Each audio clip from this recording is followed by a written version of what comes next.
අද අපි කතා කරන්න යන මාතෘකාව හැමෝම දන්නවා කියලා හිතන ඒත් අපි නොදන්න පැත්තක් ගැන. සීගිරිය. ඕ සීගිරිය. හැබැයි අපිට ලැබිලා තියෙන මේ මූලාශ්‍රය එකතු වෙන් කියවෙන්නේ අපි දන්න සීගිරිය ගැන විතරක් නෙවෙයි. හරියටම සංචාරකයෙක් විදිහට අපි දකින දෙයට වඩා ගොඩක් ගැඹුරු කතාවක්. පුරාවෘත්ත තියෙනවා, ඉංජිනේර තාක්ෂණය ගැන තියෙනවා, ඒ වගේම ටිකක් අඳුරු රහසකුත් තියෙනවා. එහෙනම් අපි පටන් ගමු අර සාමාන්‍යයෙන් කතා නොකරන පැත්තකින් මේ මූලාශ්‍රවල කියවෙන රාවණා සම්බන්ධයෙන් නේද? ඔව්, ඒක හරිම පුදුම කතාවක්. මහාචාර්ය මිරෑන්ඩෝ ඔබේසේකරගේ අදහස තුපුටා දක්වමින් කියනවා සීගිරි ගල ඇතුලේ රාවණා රජුගේ රහස් මාලිකාවක් තිබුණා කියලා. ගල ඇතුලේ? ඔව්. ඒ වගේම පිදුරංගලට සම්බන්ධ වෙන උමං මාර්ග පද්ධතියක් ගැනත් කියවෙනවා. දණුමොනරේ ගුවන්ගත කලා කියන්නේ පිදුරංගලෙන් කියන එක ජනප්‍රවාදයක්. ඒ කියන්නේ කාශ්‍යප රජතුමාටත් ගොඩක් කාලයකට කලින් ඉන්න මේක වැදගත් ස්ථානයක් වෙලා තියෙනවා. පසු කාලේ නව ආපු කාශ්‍යප රජු මේ තිබුණු උමං මාර්ගම තමන්ගේ ආරක්ෂාවට පාවිච්චි කළා කියලාත් කියවනවා. හරි. ඒ වගේම අර රත්තරන් සෝපානයක් ගැනත් කතාවක් තියෙනව නේද? ඔව්, කාර්කටක යන්ත්‍රය කියලා රත්තරන්ෙන් හදපු සෝපානයක්. ඒ කියන්නේ ලිෆ්ට් එකක් වගේ දෙයක්. භාවිත කරලා ගල මුදුනට ගියා කියන ජනප්‍රවාදයක් තියෙනවා. හරි. ඒ ජනප්‍රවාද පැත්තේ දැන් අපි පොඩ්ඩක් කතා කරමු අර වාර්තාගත වෙලා තියෙන නිර්මාණය ගැන. විශේෂයෙන්ම ආරක්ෂක උපක්‍රම. මොකද මේ උගුල් ගල කියන්නේ? ඒක නම් ඇත්තටම පුදුම ඉංජිනේරු තාක්ෂණයක්. හිතන්නකෝ ටොන් ගානක් බර ලොකු ගලක්. ඊටාම සියුම්ව පොඩි ගල් කණු කීපයක් උඩ රැඳවල තියෙන්නේ. සමබරව. ඔව්, හරියටම. අදහස තමයි පහලින් සතුරෙක් ආවොත් පොඩි තල්ලුවකින් මේ ගල පහලට පෙරලලා දාන්න පුරුවන්. ඒක නම් අද කාලේට අභියෝගයක් වගේ වැඩක්. මූලාශ්‍රවල තිබුණ අටපට්ටම් පොකුණ ගැන. ඒකේ හැඩය රජු දියකෙලියට පාවිච්චි කළා කියන එක සාමාන්‍ය කතාවනේ. ඒත් මගේ ඇස නැවතුනේ පොකුණ ළඟ ගලේ තියෙන කුවර ගැන කියන තැන. ඔව්. ඒක හරිම සිත් කරන සුළු දෙයක්. අද කාලේ පිහිනුම් තටාකවල තියෙනවා වගේ මෙව්වා ඩයිවිං බෝඩ් එකක් වගේ දෙයක් සවි කරන්නත් දන්නේ නේද? ඒ අනුමානය හරි වෙන්න පුළුවන්. ඒකින් පෙන්වන්නේ ඒ නිර්මාණකරණයේ තිබුණු නූතන බව සහ සංකීර්ණ බව. හරි. ඒකට තවත් හොඳම උදාහරණයක් තමයි සභාශාලාව ළඟ තියෙන ගල් පොකුණ. ඒක කොහොමද?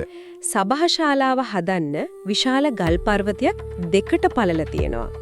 පුදුමේ කියන්නේ ඒ පළපු අනෙක් කැල්ලෙන් තමයි මේ පොකුණ නෙලලා තියෙන්නේ. එකම ගලෙන් වැඩ දෙකක්.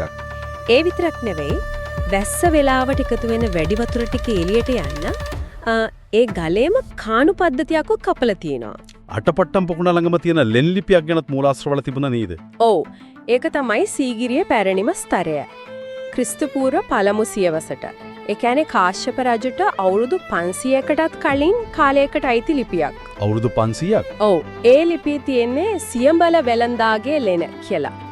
ඒකෙන් පැහැදිලි වෙනවා මේක වෙළඳ ප්‍රජාව දායක වුණු භික්ෂූන් වහන්සේලා වැඩ හිටපු ආරණ්‍ය සේනාසනයක් බව.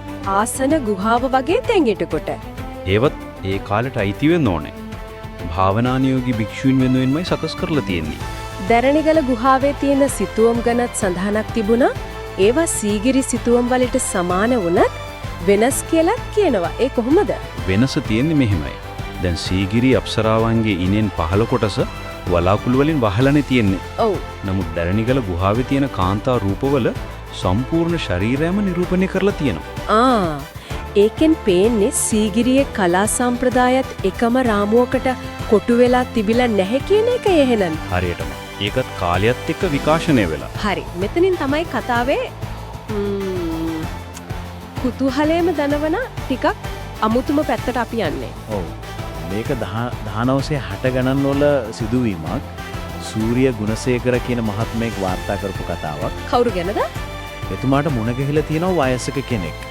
HCP බෙල් මහත්මයා යටතේ සීගිරියේ මුල්ම කැණීම වලට සම්බන්ධ වෙච්ච කෙනෙක්.